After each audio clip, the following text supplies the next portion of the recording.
Hello and greetings, everyone. Last year, the Center for Auto Policy and Research and Mobility Outlook joined hands to create a series of dialogues on alternate fuel options for the country. Some of our regular delegates would remember that our focus in the first two sessions were on ethanol and hydrogen, and this, our third session, focuses on the EV ecosystem.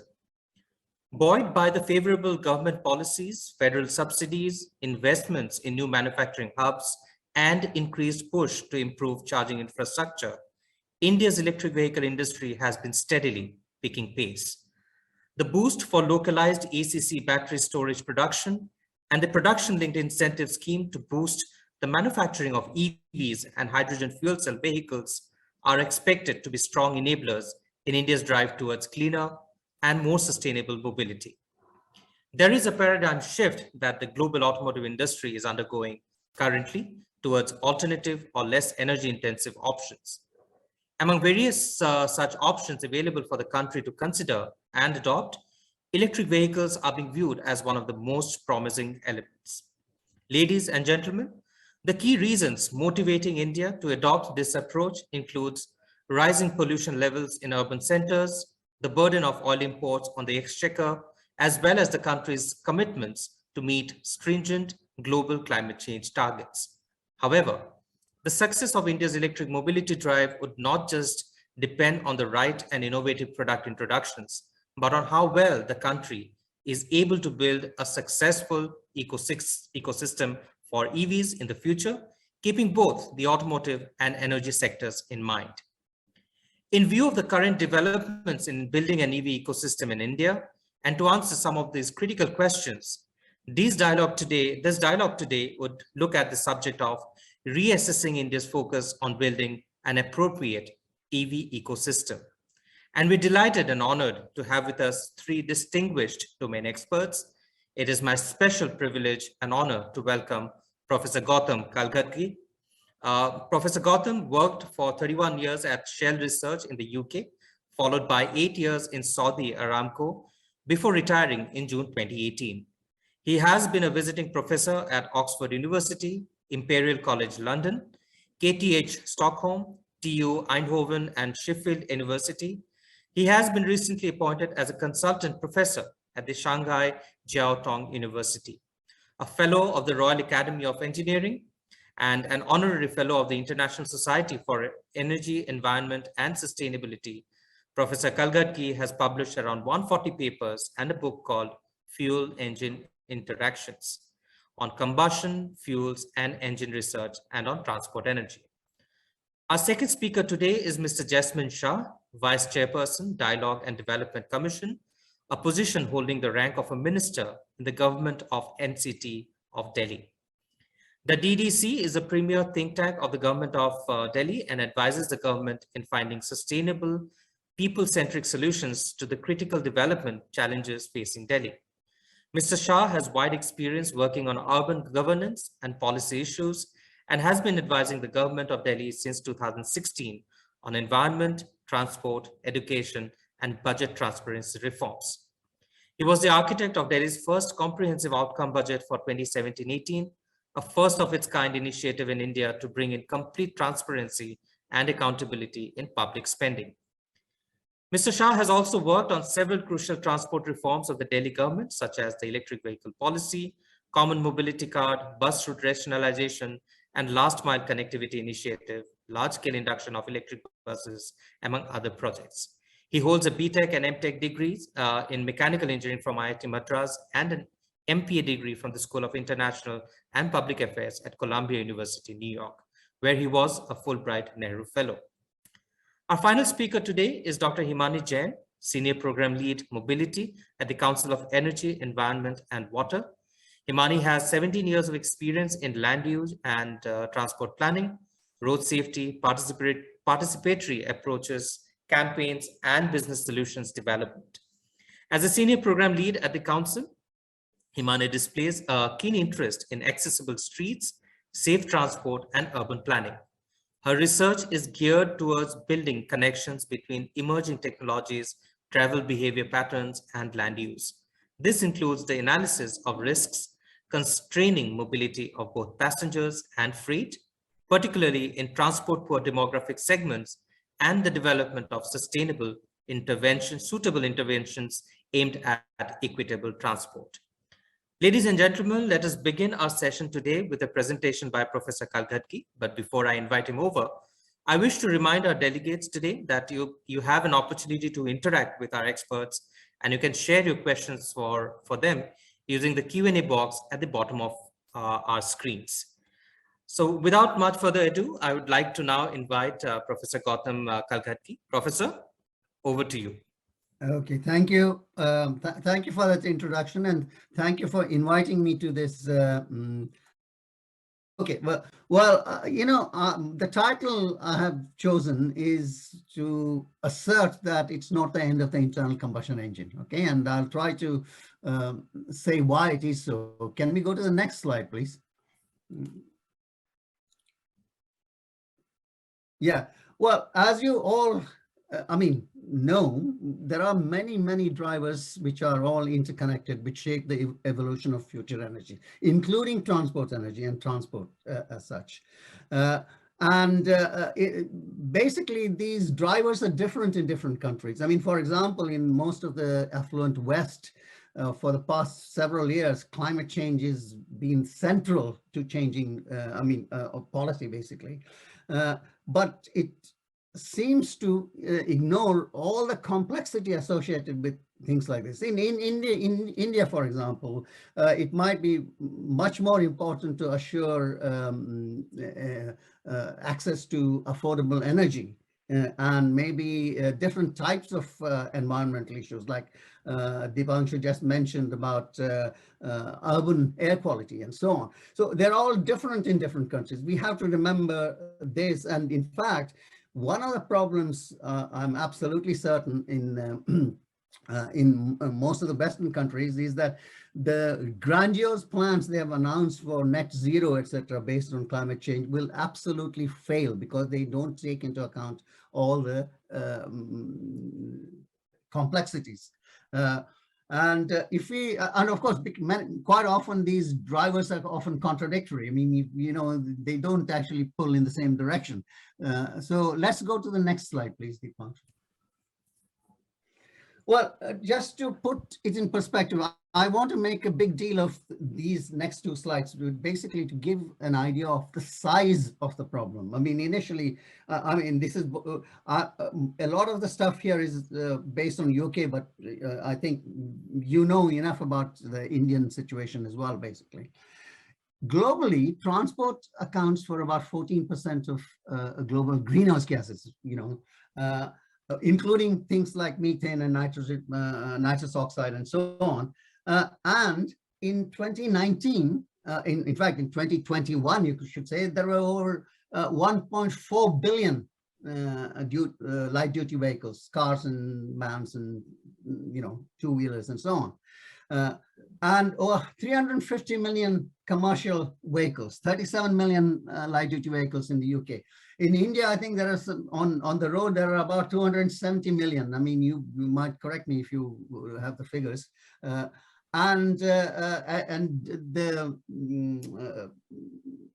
Every year in 2021, for instance, in India, there were about 22.5 million vehicles sold. And the important thing to remember is more than 80% of them are two-wheelers, okay? So there's a lot of vehicles being sold. However, light-duty vehicles account for only 44% of global transport energy, maybe 45% now. I mean, so even if you make all of this independent of internal combustion engines, you still have to, account for heavy-duty road transports and aviation, which is about 12% of global transport energy demand. And transport is essentially run by liquid fuels. We know why it is, because of high energy density, it's easy to store and transport. And because of this, a very extensive infrastructure is built over a century to support this system, okay? Another important thing to remember is the demand for transport fuels is extremely large. every day the world goes through about 4.9 billion liters each of gasoline and diesel, and about 1.2 billion liters of jet fuel. So when we're talking about alternative fuels, for instance, we have to keep these numbers in mind in terms of how far we can go in this area, okay? And the demand for transport energy is growing. I mean, especially in countries like non-OECD countries like India, basically, and China. In fact, transport energy demand is actually going down a little bit in many of the advanced countries, affluent countries, because of various reasons. And the other thing to remember is that petroleum, that's oil, and transport are closely linked. 95% of all transport energy comes from oil-based liquid fuels, oil-based fuels, I should say, but mostly liquid fuels. And 60% of all oil goes to make transport fuels. So we go to the next slide, please. Now, as you know, the big debate now is whether internal combustion engines can be replaced by battery electric vehicles. But we know there are different degrees of electrifications, and only battery electric vehicles do not have an internal combustion engine, and all the energy comes from the electricity grid. And they require huge batteries, very much larger batteries than we have been used to. In between, there's the hybrid electric vehicles, what Toyota now calls self-charging hybrid electric vehicles. They have a very much smaller battery, but all the energy comes from the internal combustion engine, you know, but it uses the energy much more efficiently, and you can recover brake energy, which has a big impact on sort of urban driving, for example. You can save a lot of energy that way.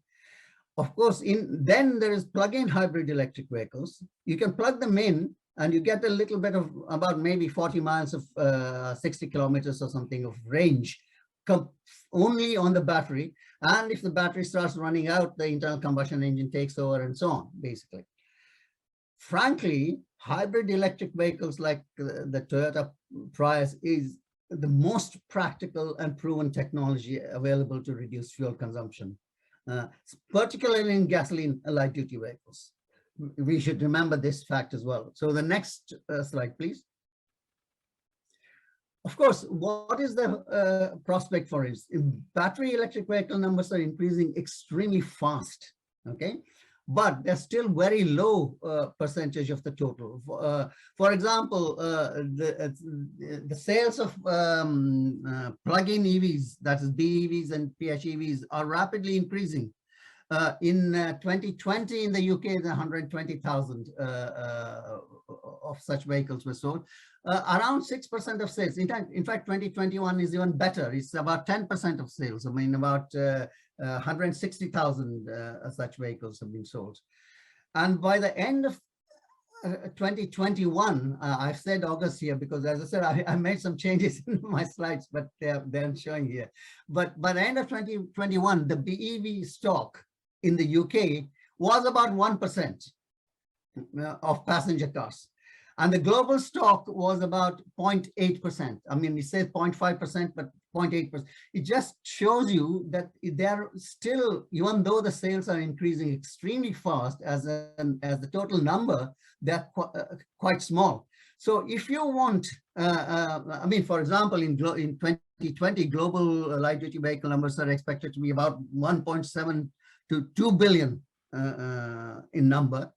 And so if you want to replace all of these by battery electric vehicles, you know, you need to increase the battery capacity by well over a factor of 200 in the next, what, 28 years or something like that. Because most of the battery electric vehicles on the road, and more than half of them are in China, are small cars. And if you want to make big cars with large ranges, also battery electric vehicles, you have to have bigger batteries. So this is the size of the challenge. You have to increase the battery capacity globally by a factor of 200 plus easily. In India, for example, at the moment, there are no, I mean, very few battery electric vehicles on the road. From what I saw is about 13,000 or something like that, compared to about 266 million vehicles on the road. But they are increasing, particularly in two-wheelers. I mean, I'll come to that in a minute. But even if you completely replaced all light-duty vehicles by battery electric vehicles, you still have well over 50% of transport energy still coming mostly from internal combustion engines using the current conventional fuels, for example. However, such a massive increase in battery electric vehicles and battery capacity will have unsustainable environmental and economic impacts. Let's go to the next slide, please. This is because we have to remember that on a life cycle basis, battery electric vehicles are not zero emission vehicles. They are zero emissions at the tailpipe. But if you see, there are two types of emissions we have to worry about. I mean, greenhouse gas emissions, and as well as tailpipe emissions, which affect urban air quality and people's health, frankly. But the GHG impact depends on how electricity used is generated. For example, in India, which uses a lot of coal to generate electricity, the greenhouse gas impact will be negative. We have actually, we've got a paper coming out in Nature Climate Communications, which has just been accepted, which was a joint effort by myself, Saudi Aramco and IIT Kanpur, which shows that in India, certainly two-wheelers, the greenhouse gas impact will be negative, okay? If you take everything into account, because battery production itself is extremely energy intensive and compared to internal combustion engines, and could generate up to 120 kilograms of CO2 equivalent per kilowatt hour of battery. So the bigger the battery, the more greenhouse gas emissions produced during its manufacture. I mean, it includes mining and stuff like that. And in India, with even modest sized batteries, as I said, will actually increase greenhouse gas emissions in most parts of the world. Interestingly enough, only in the Northeast, where we found they have a slight beneficial impact because a lot of electricity there is produced, doesn't use coal. However, this is an interesting thing that we found from this study. With two-wheelers, on a life cycle basis, you do get the benefit of greenhouse gas emissions, mainly because they have much smaller batteries. So your embedded, your embedded greenhouse gas emissions are very low. But the problem is the cost of these electric vehicles. We have got another study going on, which is just being prepared for publication, on the total cost of ownership, for example. And once again, you find that under certain circumstances, with a lot of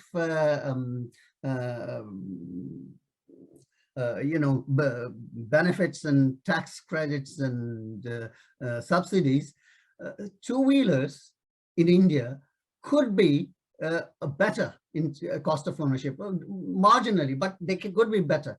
However, especially in two-wheeler space, people don't look at total cost of ownership.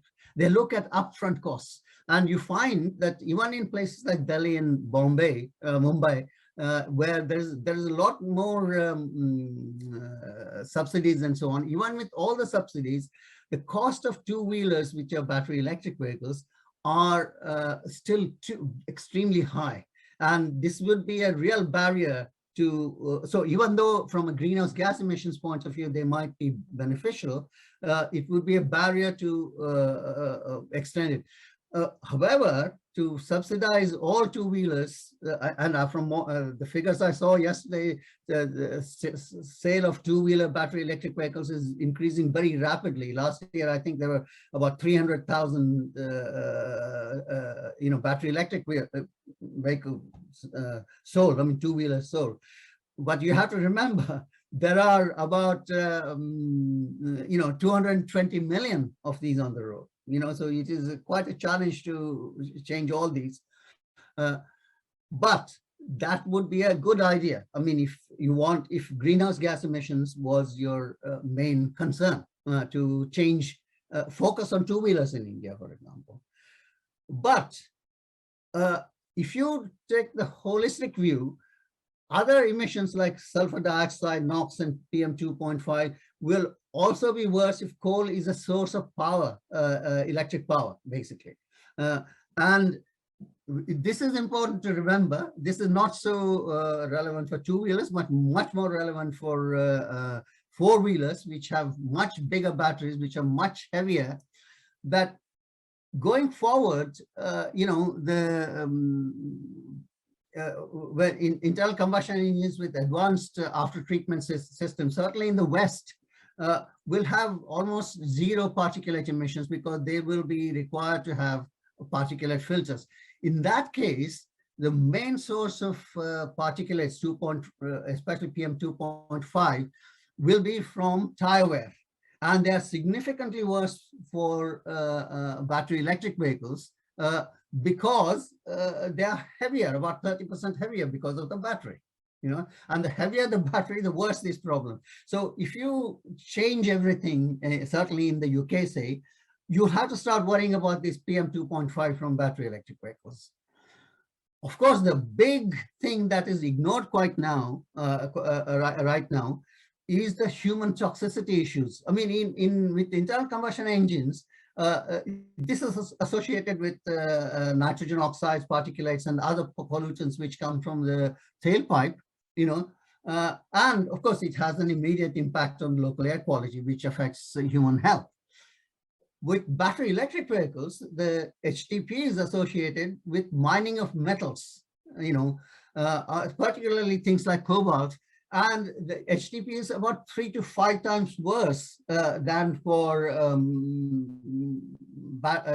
conventional vehicles, except that you export this problem from where you're using the internal combustion vehicle to where the mining takes place.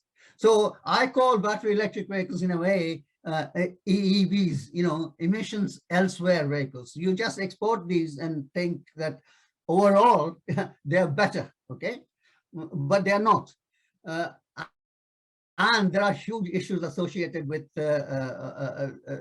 mining and the material requirements and so on. Because remember, we are talking about increasing the number of, the capacity of batteries by a factor of well over 200. So it's not a problem which is coming up very clearly now, but as the number increases, this is going to be a significant issue even in Western countries.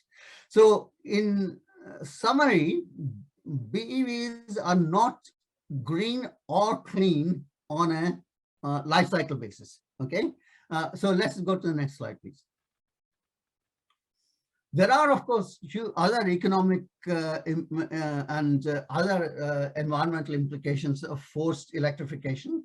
Of course, cost and availability of new infrastructure, such as charging points and so on.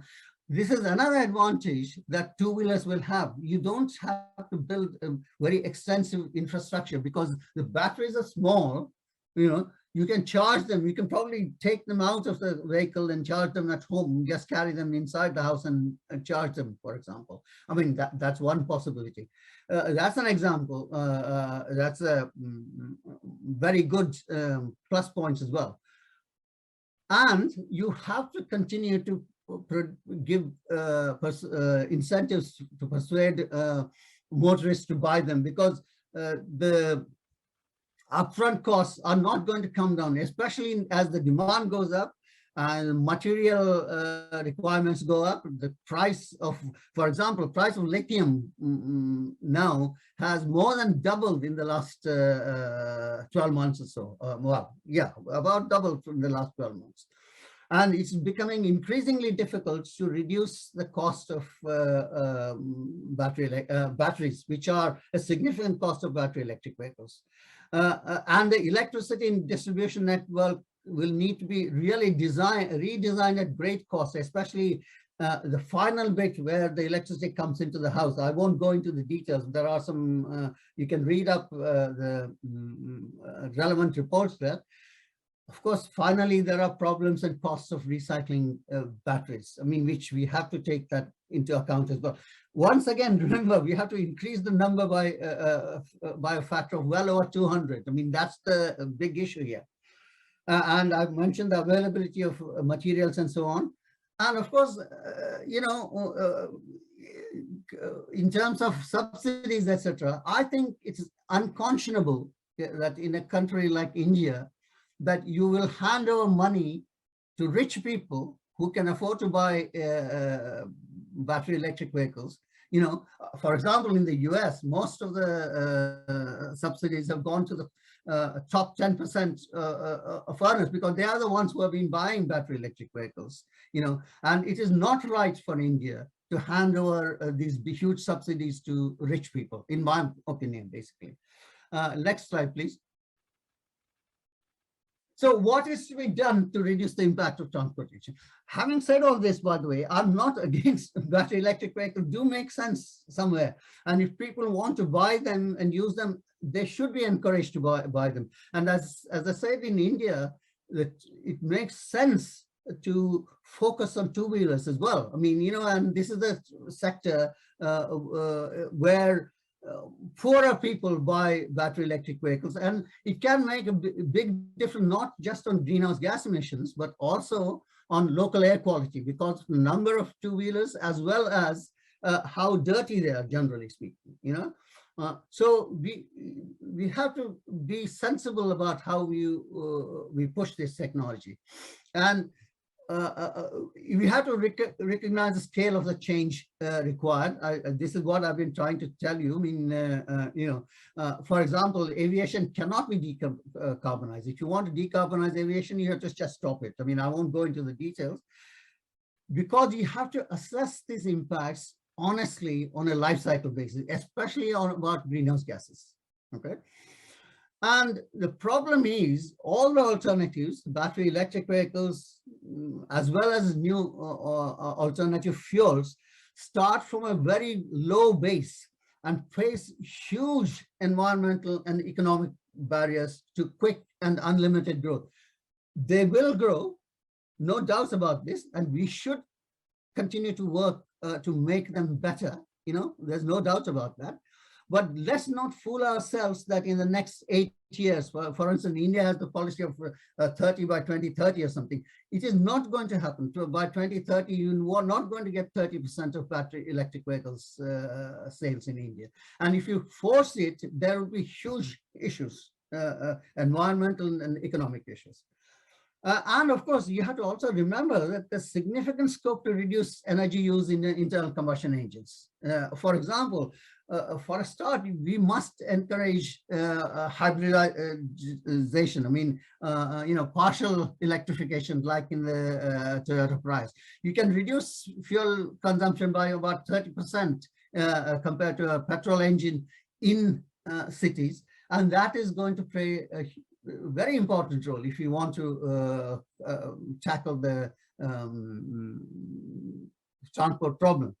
Of course, there are many other obvious possibilities to reduce demand. Some of them might be politically impossible, you know, and we have to look at all this, discourage travel, you know, restrict aviation, you know, for example, and very significant carbon taxes to push people away from fossil fuels. And I think this is the most important thing, discourage large and heavy vehicle sales. I mean, this is going to make a big difference, in fact, whether it's battery electric vehicle or an internal combustion engine. You know, the important thing to remember is we have to principally deploy and continuously improve all available technologies, and that includes battery electric vehicles and maybe in the future fuel cell vehicles and so on. But BEVs cannot, for the reasons I explained, because of the scale of the problem, and must not, for environmental and other reasons, completely take over transport. Okay, I'll stop. Next slide, please. And I think that's my last slide. And thank you very much. And I've got various publications here of mine, which you can look up for more detail. But I would also very strongly recommend some books. The most recent book by Václav Smil, How the World Really Works. Anyone who's interested in energy, not just in transport energy, must read this book, in my opinion. And also Steve Kuhn in 2021 published a book called Unsettled, you know, and Michael Schellenberger, Apocalypse Never. These will give you a much more rounded view about the challenges faced by not just transport, but in general, energy transition that's required. Thank you very much. Okay. Thank you very much, Professor Gautam. Really appreciate your presentation. Very strong views about BEVs, the potential that we have. You did mention one interesting thing, which is BEVs are actually EEVs, emissions elsewhere vehicles. We will come to that at a later stage, but at this stage, I would like to invite Mr. Jasmine Shah for his perspective on the subject of the day. Over to you, please. Thank you, and my pleasure to address all the delegates and the audience in this event. Thank you for inviting me. I was hoping to keep the focus of my presentation on a more policy practitioner view. Almost assuming that EVs are inevitable. EVs are the future when it comes to especially keeping our cities clean, both from air pollution as well as emissions. But just listening to Professor Gautam's comments, I think I'll like to comment on a few things about the desirability of EVs, because I think many of the statements that he has suggested are not borne by the experience we've had in Delhi, as well as the numbers. So I think one of the few points that were made is that EVs are actually for the climate worse off than IC engines. Almost all the research that we have seen, including statements by the International Energy Agency, European, Energy Council, and others. So there's a lot of research that actually states that EVs, as far as greenhouse emissions are concerned, are almost 30 to 40% more efficient than ICEs. Now, it can vary, of course, from vehicles to vehicles, but broader outlook is that EVs actually contributes to lesser emissions. The second point was, of course, that if your grid is dirty, it's coal powered, then what are you really doing by transitioning to EVs? The way we look at it in Delhi is that it's not an either or, right? You have to do both because especially talking about can we delay this, can we debate the desirability of EVs or not, the impact of air pollution, especially in Indian cities, is huge. 21 out of the 30 most polluted cities in the world are in India. So the need to drastically reduce local emissions is paramount. And therefore, the need to go big on EV, to push the EV mission strongly at the city and state level is big. While at the same time, cleaning up our grid, which is a longer act, because most of these power purchase agreements are for 20-25 years. In Delhi, we've already reached a point of around 20% of our power is coming from renewable sources. And we have an action plan to reach up to 40 to 50% by 2030. So it's not an either or, as I said. Both of these things need to be worked upon simultaneously. Now, let me come to the example of Delhi. Delhi came up with its electric vehicle policy in August of 2020.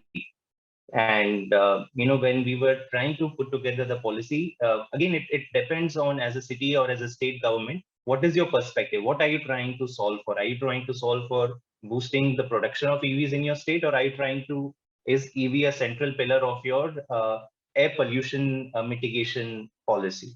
And for us as Delhi government, we were very conscious that pollution is one of the biggest challenges that not just the national capital faces. As I said, 21 of the topmost 30 polluted cities are in India. It should be a national agenda. Unfortunately, it isn't. And Delhi has shown the way in terms of a number of measures to reduce air pollution so far. Some of the measures Delhi has taken, no other city or state in India has taken. We have shut down all our coal-powered thermal power plants in Delhi. 100% of Delhi's industries have migrated to PNG, pipe natural gas. You can't say that even of the industrial clusters immediately outside the borders of Delhi in the NCR areas. And in terms of the public transport system, we know that Delhi Metro is one of the largest public transport systems in the world. So there are a number of measures. So when it comes to EVs, and when we look at the potential of EVs, Delhi decided in 2020 by notifying its policy that Delhi should lead the way in EV adoption, not just in India, but globally. And when we looked at the experience in India, it was quite humbling. Overall at the country level, the first national electric mobility mission was launched in 2013. Then we had FAME 1, we had FAME 2. But if you look at it, yes, slowly and steadily there has been an uptick in the take-up of EVs, but not really to the scale at which it was being projected. Even if you look at FAME 2, the budget outlay was 10,000 crores. I don't think even less than 6% has been spent so far, and the period of FAME 2 is 4. So Delhi decided quite early on that EVs will take off if it makes sense for the citizens, for the people living in Delhi to adopt EVs. Not, no large one-point agenda or or inviting manufacturers to set shop or giving land and excise subsidies. That was not the path to go. We also decided that if you're looking at volumes, then as Professor Gautam mentioned, India's vehicle volumes are led by 2 and 3 wheelers. They constitute roughly 50% of the entire transport sector pollution. But 2 and 3 wheelers are also the segment where EVs make more sense, right? Because the upfront capital cost is, I would say, not, there is a gap, but it was not a huge gap. And that is where smartly targeted subsidies can make the difference. So when Delhi came up with its EV policy, we decided that our focus is going to be on 2 and 3 wheelers, and that we are going to try and bring down the upfront cost of the EVs to the level of the ICEs, which is what our array of some are financial incentives, some are non-financial incentives, especially for light commercial vehicles, which faced a lot of restrictions to ply on the roads of Delhi during peak hours. Those have been removed. And now we are slowly starting to introduce even mandates for delivery fleets. So over the last 1.5 years, it's been 1.5 years when Delhi started and implementing its EV policy. And I think the numbers speak for themselves. In August 2020, when we launched our EV policy, the share of EVs in new vehicle sales in Delhi was 1.2%. The quarter ending December 2021, we clocked a 9% share of EVs amongst all vehicles sold in Delhi. This is the largest for any state in India. And this jump from 1.2 to 9% has happened only in a span of 18 months. And I think this shows, for us, it vindicates how our outlook has been on EVs. First and foremost, for us, it was the political will to really say that we will do everything that is required for the people of Delhi to adopt EVs. We were quite convinced about the economics, and we were assured by even the OEMs that they will supply. There's a lot of R&D happening, but all of this is contingent on whether the sales pick up. If people are not going to buy, nobody is going to spend money in R&D. So there was a lot of consultations that happened at the design as well as the implementation of the EV policy. But it all started by the political will of the government to say that we are going to put out subsidies in a limited time frame. This is a 3-year period. We will focus majority of our subsidies on 2 and 3 wheelers, not much on 4 wheelers. There are still subsidies like entire road tax and registration fees free in Delhi. And we are going to work together with the industry and all the stakeholders during the implementation of the policy as well. Because if you look at the three pillars of Delhi's EV policy, it is smartly targeted subsidies.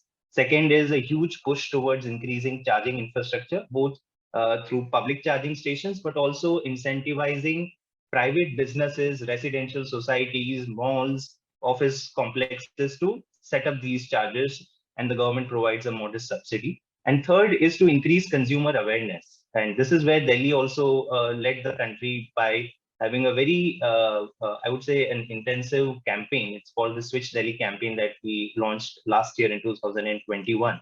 And we also have a website, which in fact, there are elements of it on which we work with CEW, which is called the savings calculator. So many people are thrown off by the initial price disparity. Again, as I said, in Delhi, the price disparity is not more than 10-20% in the case of two-wheelers, let's say.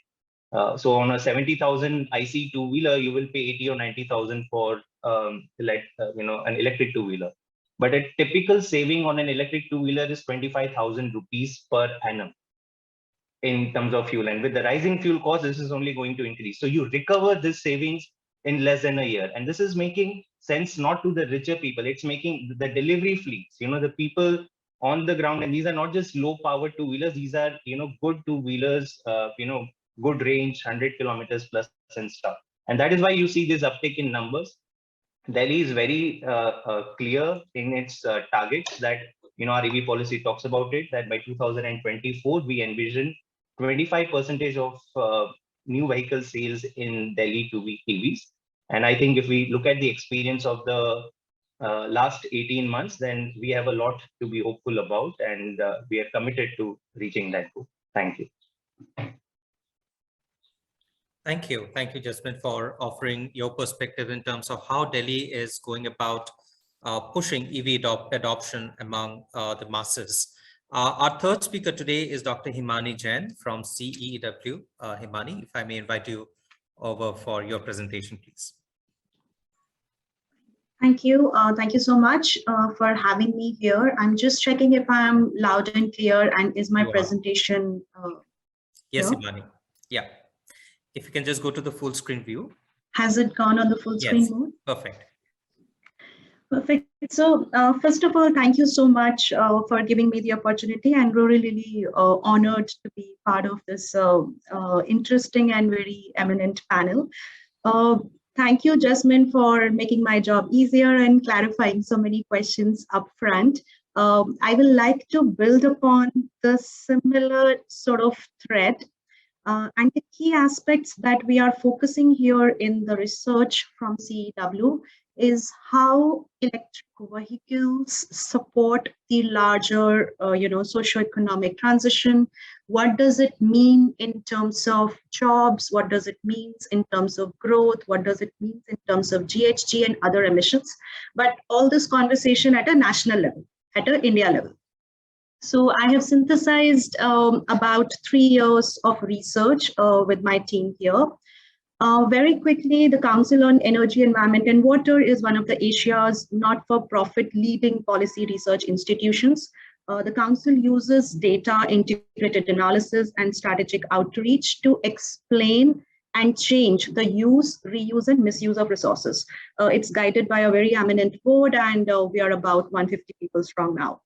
So these are the different areas in which we work, the 7 key sectors. And then, of course, there is a dedicated Center for Energy Finance to look at the key focus at the India level and what does it mean, where we are transitioning, and then inform policies accordingly. So first thing that I would like to highlight, and it's sort of a summary of one of our largest research, is how the whole EV ecosystem is moving in terms of manufacturing. And one part is manufacturing, one part is what is happening in the financials and that space, what is happening at the customers or after sales part, and what is happening to the charging infrastructure system. And then where does and how does the government and regulatory bodies sit into the space. So I will come back to this slide later in the end as well. But the focus that I want to draw here is The green areas are the one where there is substantial representation, movement, transition is faster here. The white areas are the one where it's somewhat limited. The EV transition is somewhat limited in that space.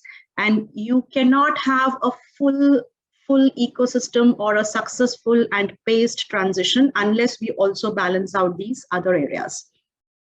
Just to add on a couple of things here, the initial studies very clearly suggested that there is about 5.7% higher value add in terms of if we transition from today to a 30% scenario by 2030. So when we say what is 30% scenario, we all know that we are signatories to the SEM 30 and we are looking at 30% new vehicle sales by 2030.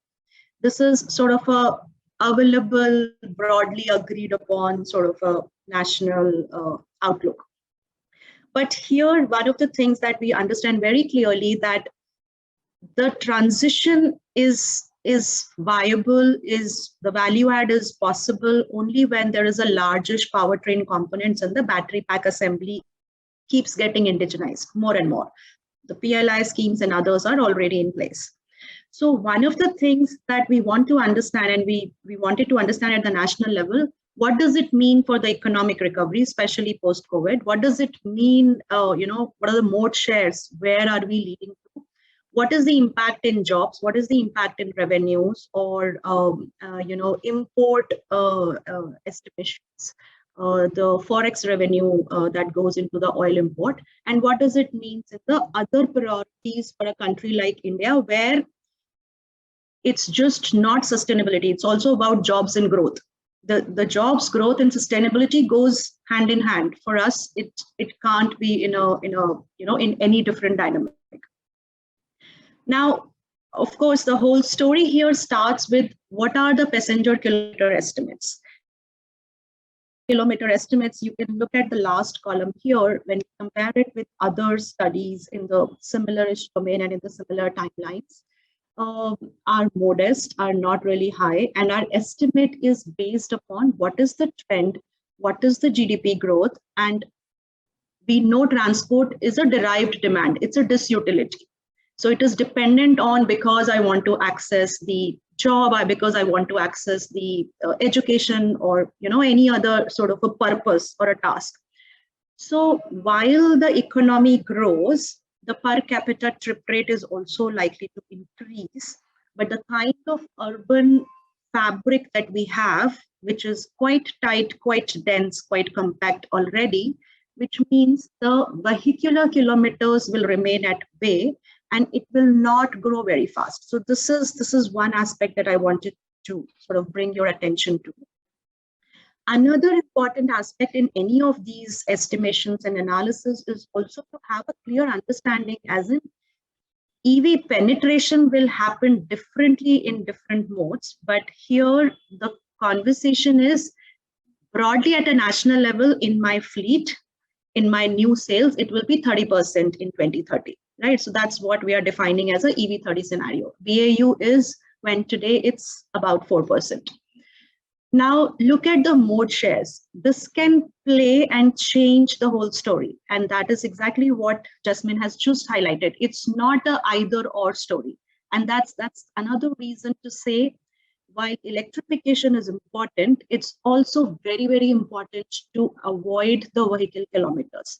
To avoid the vehicle kilometers, we not only go with travel demand management strategies, but we also go with public transport heavy strategies or shared mobility heavy strategies, right? So there is a business as usual, whatever modal shares we have now, as you can see, which is predominantly, still catered by buses. We are still a public transport heavy sort of economy. And then you look at if you can increase that public transport even more. Can we go from 55 to 70%?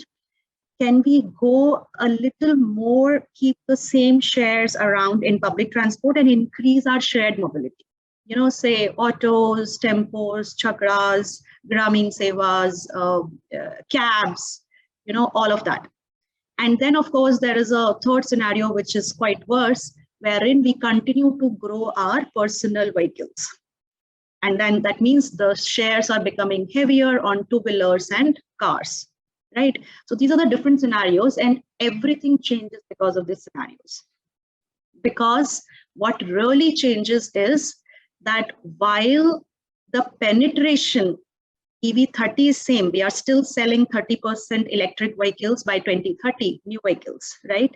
But still the rate, the vehicles on the road changes. We know India is a two-wheeler country. And when I say two-wheeler country, well, a substantial amount of vehicle kilometers are covered, passenger kilometers are covered by two-wheelers. And with the growing economy, the ownership levels are also likely to go pretty steep, which means two-wheeler ownership will grow very fast. And also the other vehicles, we are still sort of catching up in our vehicle ownership rates. So the other vehicles will also catch up pretty fast. There will be about 2.9 times vehicles on the road. So that's another sort of scale that we are dealing with. But look, hey, what happens if there is a public transport scenario? Which means I can practically reduce my vehicle stock on road by about 57%. So while we can't, it's not a technology or modal share or fuel conversation. The fuel conversation is a necessary add-on, but the first conversation is, what is my modal share? Where can I avoid my vehicle kilometers? Where can I have the low carbon modes modal shifts? So the blue line here is essentially the number of vehicles on the road in a high public transport scenario. And orange line is, or the bright red line here is the number of vehicles in a high personal vehicle modal share scenario. So in the next 10 years, we have full potential and full focus to say, what modes are we preventing? What modes are we preventing? What modes are we promoting? That clearly sets the tone on what is there on my road. And what is there on my road, and then I'm trying to make them greener, cleaner, more efficient. And it's just not a EV conversation. Again, we know that a substantial number, 70% will still be sold, which will be ICE vehicles, even in 2030. And that's just 2030. I still carry the fleet stock from last 15 years, right? They will only scrape off in by 10 years, 15 years, like that. So the amount of fleet stock on the road is still going to be substantially ICE vehicles. And then, well, a smaller percentage will be EVs, even if we start selling them from now, and we are selling, let's say, 30% new vehicle sales by 2030. So it's not that you can do away with the ICE vehicles immediately, we can't, but can we make them more efficient? Yes. Can we make the fuel more cleaner? Yes. Can we make the wastages limited or negligible? Yes. So it's a full conversation. Now, another thing, something that I want to bring to your attention is energy demand is definitely lower in a 30 scenario. So in a EV30 scenario, it's about 21% lower from a business as usual perspective. But it is 21% lower when it is combined with a high public transport scenario. So which means if I just do public transport, I'm 10% lower. If I do just EV30, I am, let's say, another 10% lower. If I combine my electrification business with my public transport business, that's when I have the biggest gains, right?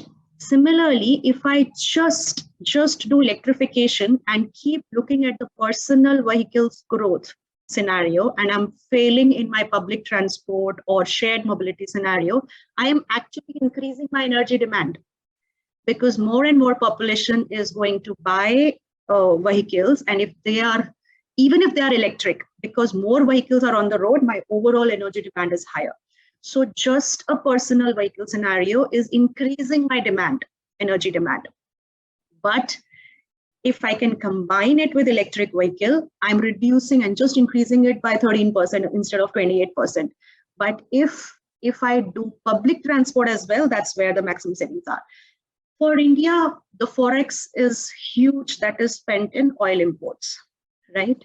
And I mean, really impacts our economy, really largish amounts are being spent. And it is one of the biggest focus for the current government as well, to reduce on the forex bills, right? To reduce on the oil import bills, to save forex. The oil import bill to the exchequer is about 15% lesser, right? So that's another very important national criteria wherein we say why electrification is important for us. Going further, this reduction from 15%, it can be 25% if I can also get into a public transport heavy scenario and arrest my public transport modal share. I'm not talking about even increasing it too much. I'm just saying arrest what we already have. So that ultimately makes it another sort of a minus 24%, which is huge as a national priority for India, right? Again, this is something that I spoke in the beginning. The import burden of an electric car, given the way we do it today, versus an ICE car is also different.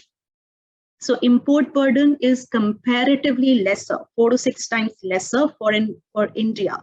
And I'm just speaking from an India perspective. There's no global perspective here. It's from an India perspective. It makes sense to look at the electric vehicles, and that is predominantly driven by because of the oil imports, right? So it's ultimately boiling down to whether I'm importing cells for my EV cars versus I'm importing oil for my ICE cars. So overall, it definitely is a different story for the India context. But hey, it's not a completely win-win situation for us as well. And there are n number of trade-offs, n number of pitfalls, which also are there, and which governments, us, the other stakeholders are very cognizant of, right?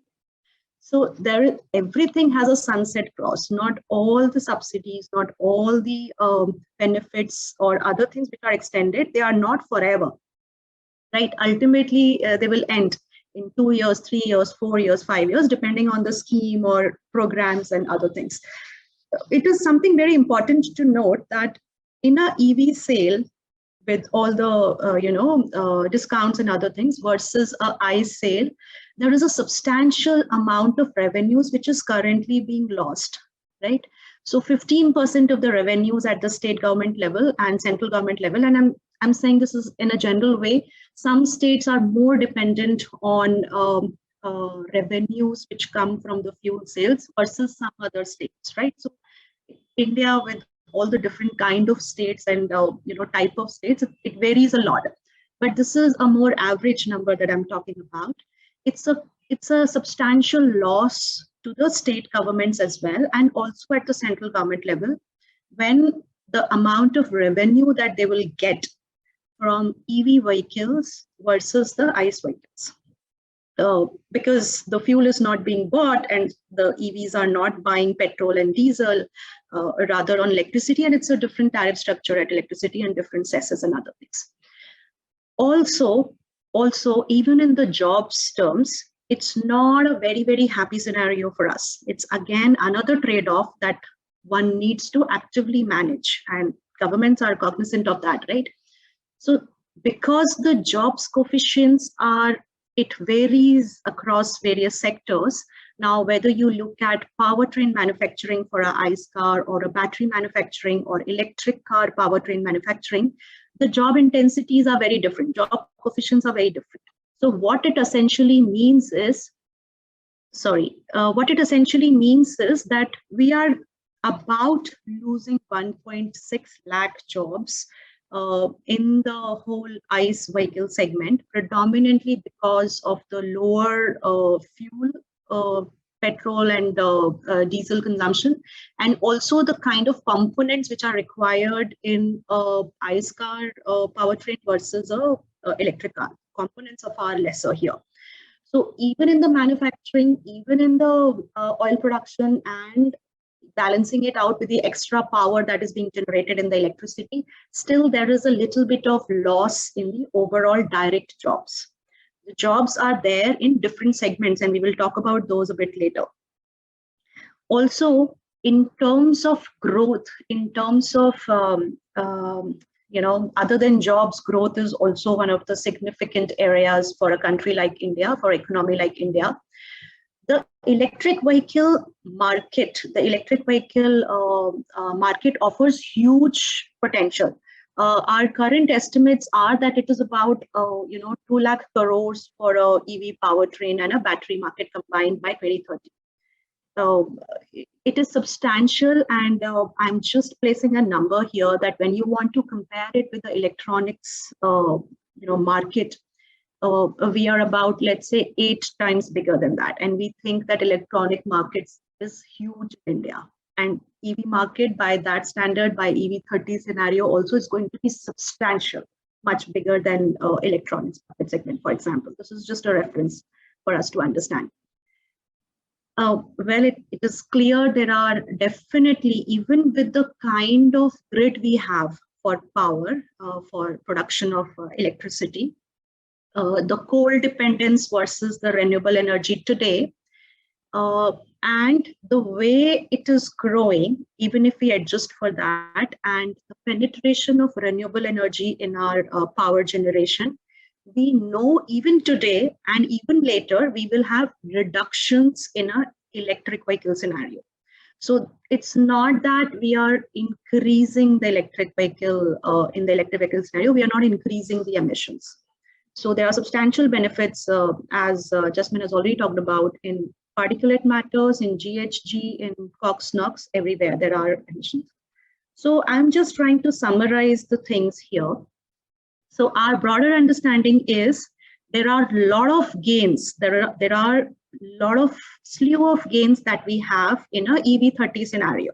So by 2030, if we continue on the path of selling 30% vehicles, electric new vehicle sales, we have gains in terms of, because there's lower TCO for certain smaller vehicle segments, especially smaller light commercial vehicle segments. Two-wheeler, three-wheeler, four-wheeler, we have substantial money savings. And when these money is saved at a individual level, there is a multiplier effect of that, right? The people have saved money. So 25 to 30% of the money is saved at an individual level. And now I'm able to spend it on anything, goods, services, better education, better health. So I'm reducing my transport costs. The other is there are additional 1.2 lakh jobs in the EV ecosystem. The market is huge, right? It's a value added generated, especially on powertrain, battery, and charging infrastructure. So we have an additional growth market in 2.1 lakh crores. We are saving Forex worth 1.1 lakh crores. We are saving 17 to 18% of PM COx NOx. And of course, about 16 million ton of CO2 GHG. Now, there are trade-offs as well. And let's be cognizant of that. There is a loss in the revenues, direct revenues to state and central level, 1.1 lakh crores loss. There are job losses, or the growth slope is little lower now, 1.6 lakh job loss in oil production and ICE powertrain manufacturing activity. But these jobs are just direct jobs. We are still not counting the jobs of, what will happen in battery recycling. What is the kind of jobs that will come from the construction of those gigafactories, right? What about the extra jobs in the distribution and sale of electricity? What about the additional jobs in telematics products and services? What about the extra jobs in the installation and operation of the EV charging infrastructure, right? So right now, we have not counted those jobs. These are apple-to-apple comparisons only in manufacturing and production. So with these additional jobs, you can definitely compensate for the 40,000 job loss, right? The 1.2 there plus and 1.6 minus here, you still can manage those 40,000 jobs. Also, there is a value add loss in the ICE powertrain activity, because there's a shift from there to the EV market. And of course, there is a 90,000 crores of value add loss in the oil production sector. This is all I'm talking at the India level. Now, again, that is where we come back and say, look, These are the key areas where more needs to happen if a proper and balanced EV transition needs to happen at a India level. It's Jasmine made it very clear. It's not an either or story. We are talking about avoiding vehicle kilometers, not curtailing mobility, which means we are talking about compact cities, dense cities, walkable, cyclable, and 15-minute cities, which we already are, okay? So if we look at 8,000 cities in India and not talk about the top 100 cities, then 7,900 cities are already 15-minute cities.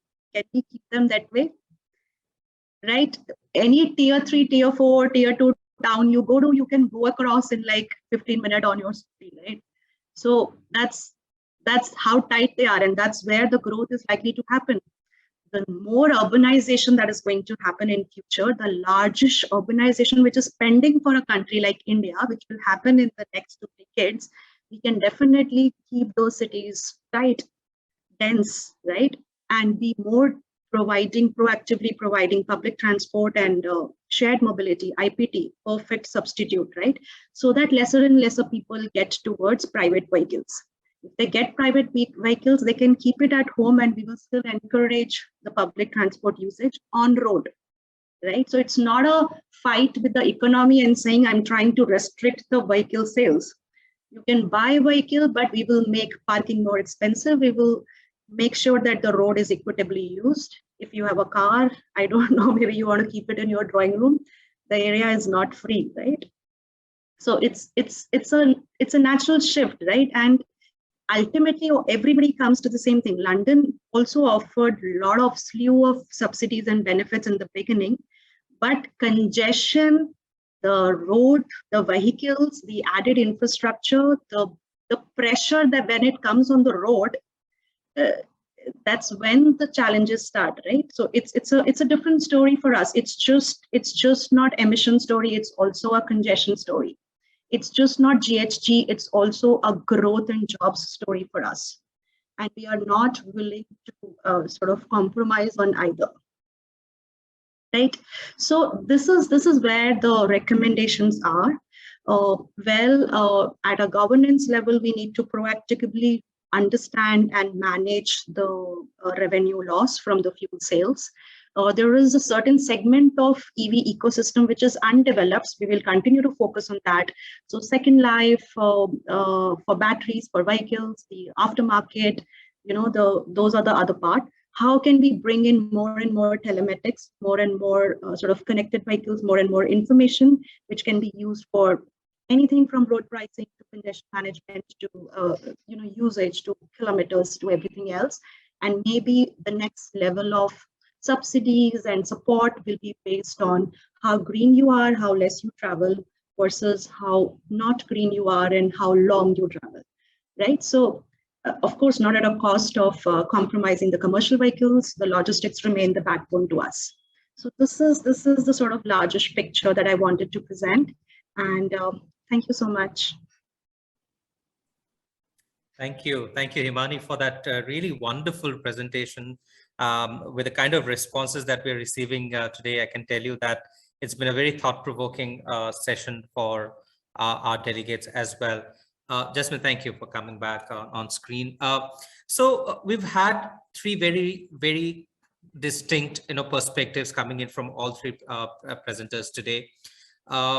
So when we look at the overall scenario, I mean, I would like to start off with when we talk about the EV ecosystem, how can we really look at the policymakers, the academia, the civil society, the industry coming together to ensure that the lacunas, the gaps that we seem to to see in the EV ecosystem get sort of capped. Maybe Jasmine, you can start off with your response. It's not it's not something fancy. Dialogue is the simple answer to this. Delhi has done this. When we framed our EV policy, it took us almost 18 months to do a series of conversations, consultations at the national level with different stakeholders, with many international think tanks, national bodies, and everybody was heard. I think nobody today can say that we did not participate in the framing of Delhi EV policy. And we realized that forming the policy is only a part of it, because as I said, Government of India and many other state governments has put out policy statements and goals. But how do you implement it? And this is a peculiar scenario where government can only set the right direction. A lot of other stakeholders then have to step in, including ordinary citizens, businesses, OEMs, those working on training the workforce. So that is where Delhi has established, I can say that two kinds of models. One is we have a Delhi EV forum. So this was set up after the policy was notified, recognizing the fact that even during the process of implementation of EV policy, we need to have conversations on many of the things which were still not, falling into place, be it the transfer of subsidies, be it what kind of mandates can we start thinking about adopting, because there's no point of the government passing diktats, but the businesses and others opposing it. So the Delhi EV Forum is a very good exercise. We have 3 to 6 months, we have a series of meetings where more than 150 participants are there.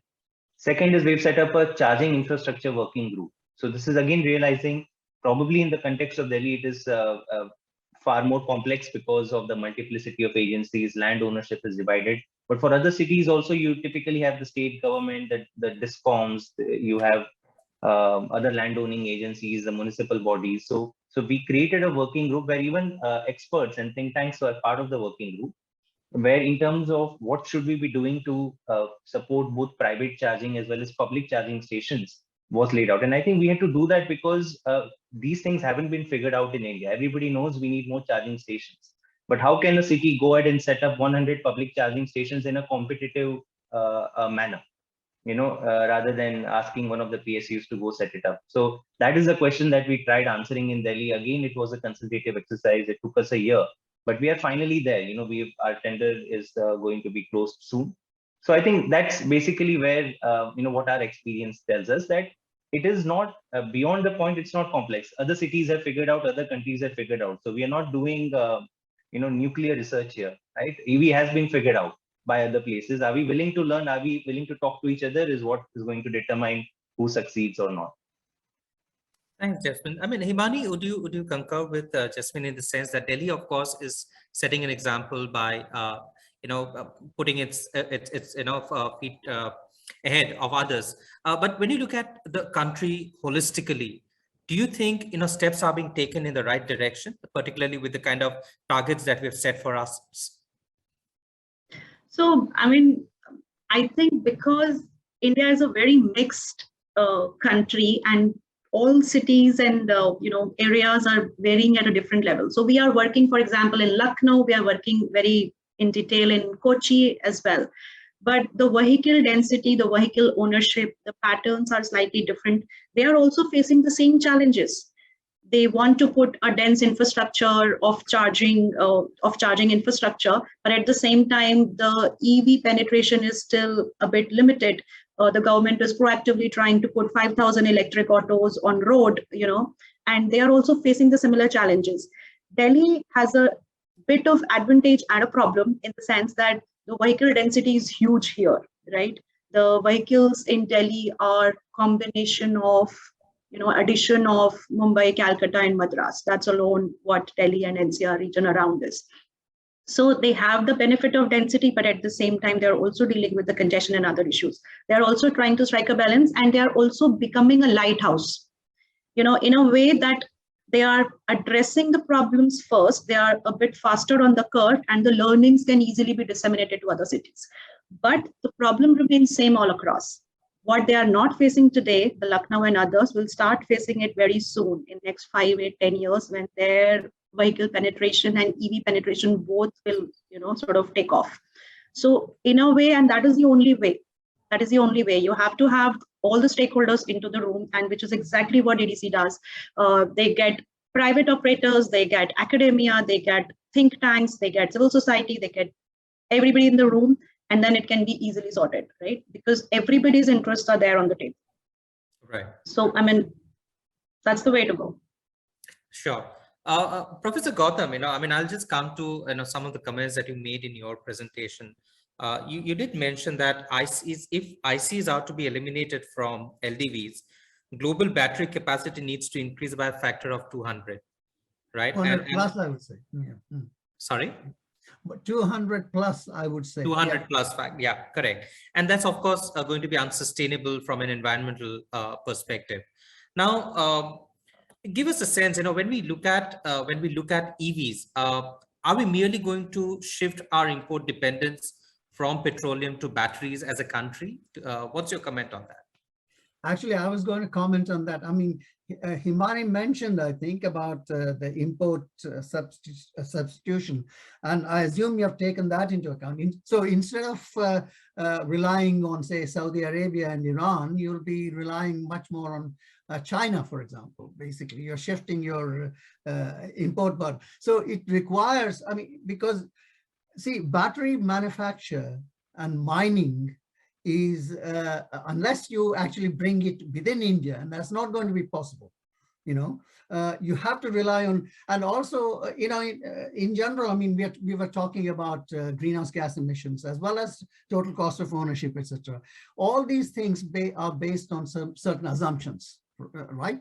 I mean, as I said, we have just published, I mean, we are going to be publishing a detailed study in Nature, Climate Communications, about the Indian situation. I mean, we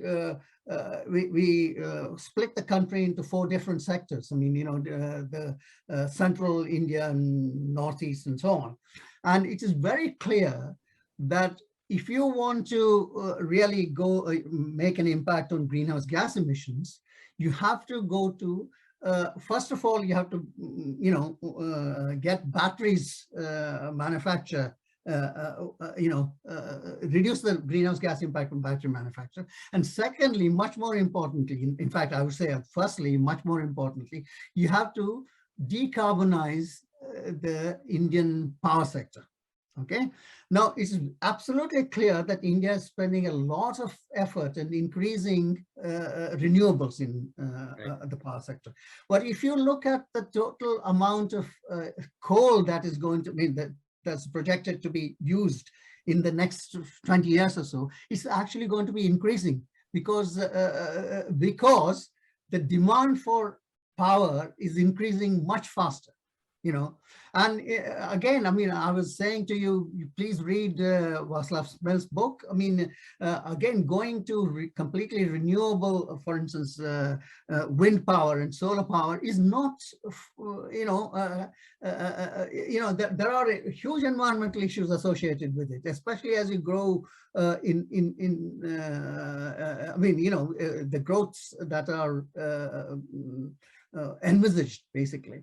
So we have to take this view completely and just not convince ourselves that this is the only solution. And I more or less, I agree with everything Jasmine Shah said, really, and also what Himani said. There are lots of things you can do, including demand management. I mean, like, discourage people from using private cars, discourage people from buying big cars and heavy cars, that includes battery electric vehicles as well. I mean, there are lots of policy kinds of things that can be done. So, I mean, coming back to your question, I think that is the issue. I mean, you are shifting your sort of dependence somewhere else unless you do it all in-house, I mean, in the country, and it's not possible to do it in the country, generally speaking. I mean, there are some barriers associated with material availability, etc. But we must, as I think Delhi has been doing, let's see how we can best approach this. And I completely agree with both of you, especially with what Jasmine Shah is saying. The real focus in India is about urban air quality. I think, I mean, just going to all the cities in India, I mean, the air quality is absolutely terrible. And in fact, from that point of view, even focusing on two-wheelers is going to make a big difference for that, because two-wheelers generally are much dirtier at the moment. I'm glad this is all happening, but let's not fool ourselves, let's not fool ourselves that we can solve this problem just like that, and we cannot, I'm fairly convinced about that, whether it's in India or in the UK or anywhere else, we cannot move away completely from internal combustion engines. And this means that we must continue to work to improve internal combustion engines. And there's a lot of scope for this.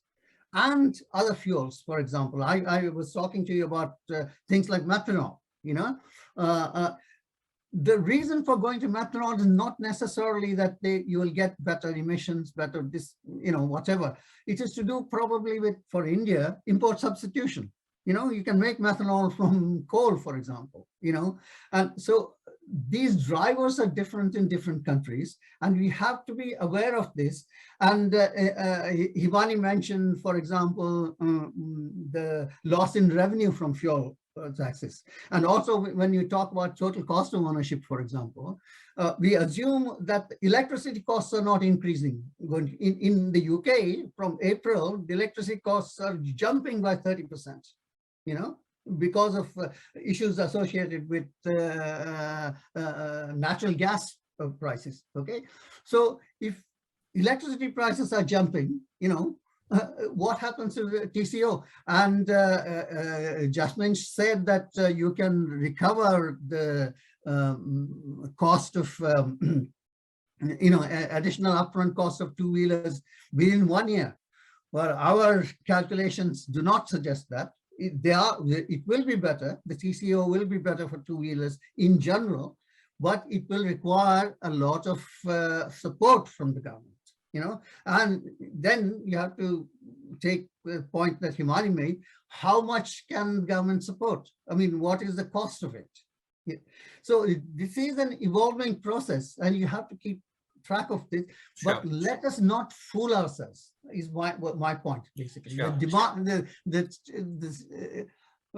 demand for fuels and transport is extremely large, and there have to be multiple things that have to be done to, Sure. Jasmine, I'll come to you. Of course, Professor Gautam, he's already spoken about certain, the way he feels about ICs and the future. Of course, we are also looking at rapidly urbanizing cities in the country, the demand for energy increasing day by day.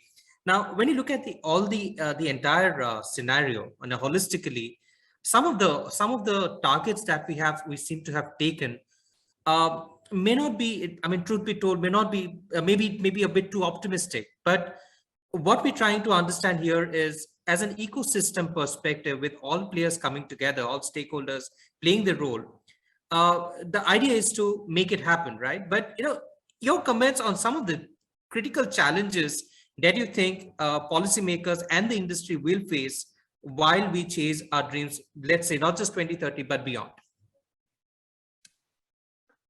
No, so I think there are a range of challenges. Delhi, I think our journey in the last 18 months, as I said, going from 1 to nearly 10%, has been by addressing some of the most basic issues that were left unaddressed. As I said, targeting subsidies, having charging infrastructure. Delhi today already has more than 400 public charging points that are active. But one big concern that we still hear from the consumer side is that there are not enough models that cater to the different needs of the consumer. So the Indian consumer, in the West, probably it's easier that, everybody drives by cars, and then there is a commercial segment. But here you have a range of two-wheeler applications, a range of three-wheeler applications. We are even talking about a lot of the logistics and last mile passenger transport happening on a three-wheeler cycle rickshaw. So Delhi government is looking now whether we can incentivize trikes, right?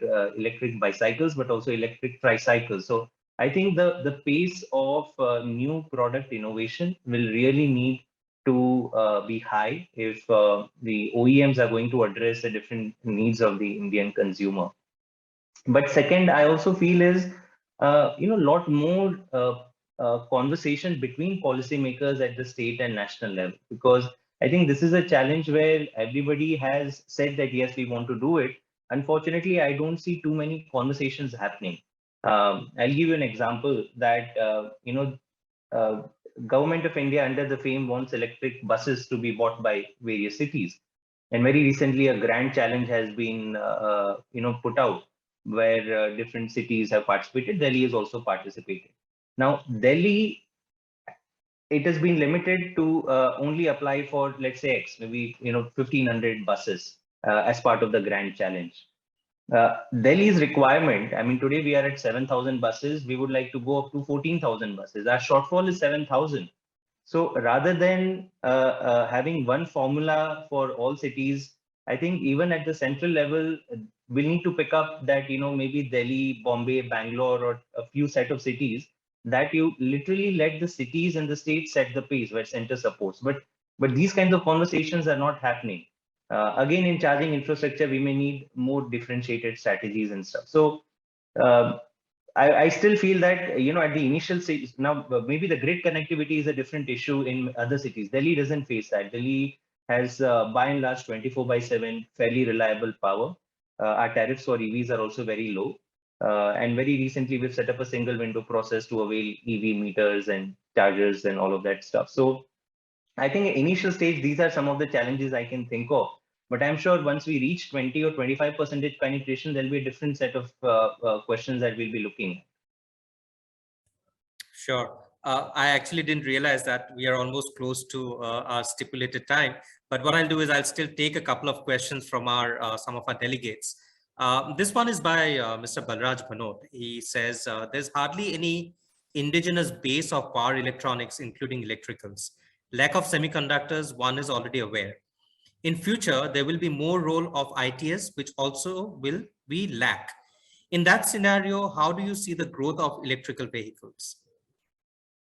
Would like to take that, Himani?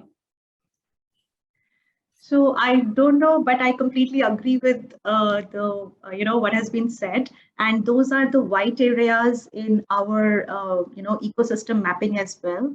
So right. IT, connected vehicles, telematics, secondary market, these are the key challenges which remain, including some of the upskilling for the workforce, that is going to make the shift from the normal ICE auto sector to the EV side. And it's just not on the manufacturing side or on the R&D side. R&D side is again one of the bigger, whiter areas which are there in the ecosystem. So more and more R&D is required, but also in terms of the after sales vehicle, which is on the maintenance and other things. We are very used to of going the corner street wala jo baitha hua, the mechanic is there and he knows how to fix up your two-wheeler or three-wheeler, and that expertise has been there for has been transferred over last 30, 40, 50 years. And then now if you take your EV to him, he will not know what to do. So that even that ecosystem has to change, and it's a big gap. Some OEMs, of course, Bajaj and others have started to make a thing in it, but it requires much more. So completely agree. Sure. I'll take another question, and this is for Jasmine. This is from Jinesh Gandhi. It says, your budgetary allocation for incentive doesn't support your aspirations. Point in case being incentive for 1,000 electric cars is already exhausted. Do you think EV penetration will sustainably pick up even without incentives? So in Delhi's case, we have taken a call that, I spoke about it upfront also, that two-wheelers and three-wheelers is where the volumes will come from. This is where the maximum impact on pollution will come from. But within three-wheelers, within four-wheelers, we did put out a subsidy for the first 1,000 electric cars, and Dinesh is right in saying that we've already exhausted. So that initial uptick in electric cars has already started happening in Delhi. Our focus going forward is going to be towards commercial cars. And because at the end of the day, state also has a limited budget, we have to focus on segments that are contributing the most to pollution. And our focus, therefore, is two and three-wheelers, where the volume are just at a different level, right? We're talking about 75 to 80 lakh two and three-wheelers and not as many four-wheelers. And as far as commercial taxis are concerned, we are not giving a purchase subsidy, but we are still making them road tax free. So on an average, 1.5 lakh is the subsidy or the foregone revenue by Delhi government. And if you look at the sales of commercial cars in Delhi, it accounts for 40% of all the electric taxi or commercial cars that are being sold all across India. some of the largest startups in electric cars business are today in Delhi NCR. So I think it validates our differentiated strategy. In some cases, we are giving financial incentives, flood road tax free, in some cases only road tax, and in some cases even more non-financial incentives like exemption from plying on the streets during certain hours and stuff. All right, we've run out of time, but I'm going to take, yes, Professor Gautam, please go ahead. Well, I just want to make one more point. In general, I think it would be far more sensible to go to, focus on hybrid cars, because it will have an immediate impact and the cost will be much lower, and in fact, if you come in London, for instance, in the UK, most of the taxis are hybrid electric vehicles basically now, because they are well suited to urban transport, and they will reduce basically, fuel consumption by 25%, I think, in place like Delhi or in Mumbai or something like that. So I just wanted to make sure that they are not neglected apart from two-wheelers. If you want to, and again, I would, there's also a social justice element to it. I think it is wrong that the really rich people who can spend 25 lakh rupees or something on battery electric vehicles are given extra subsidies by the government. On that note, Professor Gautam, Mr. Jasmine Shah, Dr. Himani Jain, thank you so much for participating and building this meaningful discussion. I'm sure our delegates have benefited immensely. I truly appreciate you taking time to do this for us. Thank you. Thank you very much for inviting us. Yeah, thank you very much. Yes, bye.